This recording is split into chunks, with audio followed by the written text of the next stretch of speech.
My friends and I love to travel and experience the other cultures of different communities, and we had visited almost every tourist spot that we could think of. We wanted to experience something out of the ordinary, so we searched for a place that wasn't listed on any popular destinations. We looked for a place that was far from the buzz of any major cities, and we just happened to find a fairly cheap one right in the middle of the forest. Into the northern woods of Sweden, we found a house that we could stay in for a few days. There wasn't any review that we could base on to know what to expect. There were only pictures of an old house with a breathtaking view of the terrain surrounding it. Along with my friend Dane and his girlfriend Laura, we dove right in and made a reservation despite of being completely clueless about the specifics.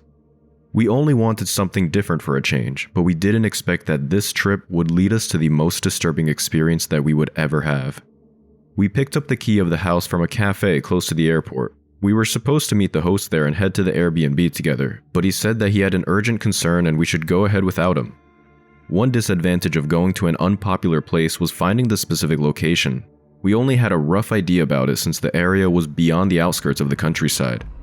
It was quite a struggle trying to explain to a local driver where we were heading since he wasn't even aware that there was an Airbnb around that area. It took roughly 5 hours of drive to get to the closest landmark that we could find from Google Maps, and we had to walk the rest of the way, which also took roughly an hour. Luckily, we were able to find it. The location was quite inconvenient for many reasons, but it was the kind of place that we were looking for at the time. We wanted to stay in a house where there was no other tourist around, and that was exactly what we had. It was an old wooden house, but fairly well maintained. The walls were somewhat thick, which we assumed were due to the insulation needed for the kind of weather around here. The design was so old that it had an outhouse with no proper plumbing. We had to walk out of the house just to get to the toilet several feet away. The wooden flooring was covered with withered carpets made of animal hide. There were a lot of paintings and other displays hanged on the wall. There was an inaccessible cabinet in the living room, which was nothing new for Airbnb houses that we had previously stayed in, but what we found strange about it was locked from the inside for some reason. Needless to say, it was quite far from the other residents. What would have been a picturesque view of the surrounding terrain was barely visible because of the thick fog that enveloped the area. This place was indeed very different from where we had been so far. There was something strange about the atmosphere. This feeling of unfamiliarity made me constantly uneasy, and it was further elevated by the fact that our senses were diminished by the fog and the eerie silence. We were far from our comfort zones, and no form of help would be able to reach us if ever we would need any. The fog that enshrouded everything around us was playing with our imagination, and our minds were swaying in between paranoia and serenity. Due to the absence of our host, we were left with nothing to do. There wasn't any service network in the area. We couldn't contact him to know when or if he was still coming. There was nowhere to go and nothing to see, but we tried to enjoy our first day as much as we could. We aimlessly explored around the foggy woods and took some pictures along the way. Although we could hardly see anything, we tried our best to capture the moment through our cameras and phones. After more than an hour of strolling and fooling around, we heard a water stream coming from afar. We followed the sound and found a river nearby. The water was so clear and the vegetation around it was so rich. Several feet away from where we stood, there was a man fishing along the river. He was the first person that we saw ever since we arrived in the area. I was about to approach him and ask for directions or anything else that we needed to know. I turned around and enthusiastically called Laura and Dane so we could properly introduce ourselves. But when I turned my head back to greet the man, he was gone. The fog was too thick that I couldn't see which direction he went. I thought that it was a bit rude that he just suddenly ran off like that, but I didn't think much of it and we just moved along. After a while of enjoying ourselves around the river, we decided to head back to the house. Since we practically knew nothing about the place and we could hardly see the path, we didn't want to risk the chance of getting lost in the woods. We had a quick meal with the packed goods that we brought with us, and then we called it a day and went to bed. However, I kept twisting and turning as I struggled to get comfortable.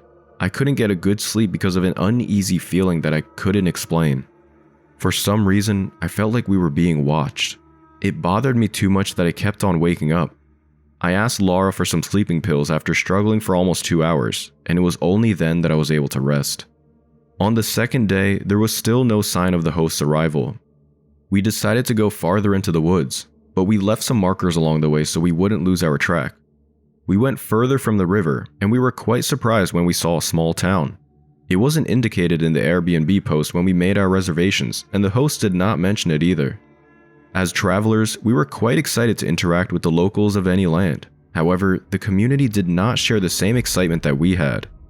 Aside from the unwelcoming atmosphere, everything felt a bit grim. The buildings and their clothes were so outdated that it felt like we walked back in time.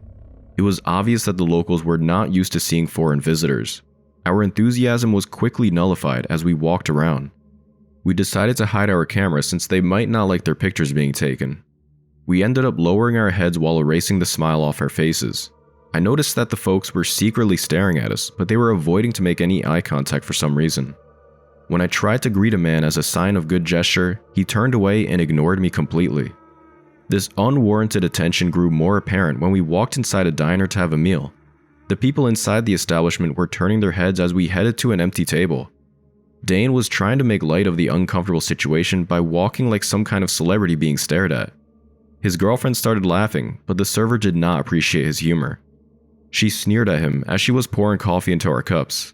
I apologized on his behalf, but the tension in the air didn't get any lighter. We ordered some breakfast and finished it as fast as we could so we could get out of here. As we were walking out of the town, I saw the same man that was fishing by the river yesterday. It was clear to me that he didn't want to talk to us, so I just ignored him and moved along. While we were walking back to the woods, I noticed some footprints on the ground. There weren't any other people aside from us and the unfriendly folks of the town, and so I thought that it was strange that the footprints were also headed to our direction. I lost track of the trail as we got closer to the house, but Laura noticed something when we were going in. One of the frames hanging on the wall was tilted. She saw a small hole on the canvas while she was fixing it, and as she was realigning it, she discovered that there was also a hole in the wall. The hole was aligned with the one on the painting. Dane said that it was probably nailed by accident, but we realized that this so-called accident was also present on the other paintings. There were about 8 frames hanged all over the house, and all of them had small holes that passed all the way through the walls. Most of these holes were already covered, but what I found quite perplexing was the covers were placed behind the walls. The 3 of us talked about the matter for hours, but we didn't worry about it as much as we should have. After having our dinner, we all went to bed and hoped that our host would arrive the next morning. We were running out of things to do, and the strange things that we were discovering were starting to creep us out. But on the second night, things went from creepy to terrifyingly disturbing. Just like the first night, I was feeling uneasy for some reason, and was struggling to get some sleep. I went to the outhouse to take a piss, and I noticed something a few meters away from where I was. There was a hat lying on the ground, and right next to it were the same footprints that I saw earlier. I followed the trail, and it led me to a pile of rubble right behind a thick shrub. Things began to add up, and the reason for my anxiousness was finally revealed. The footprints led to a hatch behind the shrubs that was roughly 25 meters away from the house, and chills crawled down my spine when I figured out why there were holes on the walls. I immediately ran back to the house to tell my friends what I discovered, but I couldn't help not to turn my head on the painting in the living room as I walked by it. I flashed my light right into the hole of the painting, and I saw an eye blink. There were people behind the walls, and they were watching us through the holes all this time. I yelled as loud as I could to wake up Dane and Laura. When I told them about it, Laura pulled out her pepper spray and blasted it through one of the holes. We heard them coughing behind the walls, and there was no way to get out of there easily. All of a sudden, we heard the locked cabinet in the living unlocking from the other side. They were attempting to breach the house through there, and we started to panic.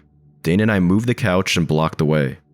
We grabbed our stuff as fast as we could and stormed out of the house in the middle of the night. We headed to the main road and didn't look back. Fortunately, a car passing by offered us a ride. When the driver saw us desperately waving our hands on the side of the road while we were still in our pajamas, he realized that we badly needed help. We stayed in a hotel in the city and told the authorities what happened. Based on the trails that I saw, it seemed that the people behind the walls were the folks from the town that we went to. They hadn't access from the outside in order to get inside the house without us noticing, and we could only imagine what could have happened if they did while we were still there. When they began their investigation, they could not find the house nor the hatch in the area. We could no longer contact the hosts, and the post of that particular Airbnb was gone.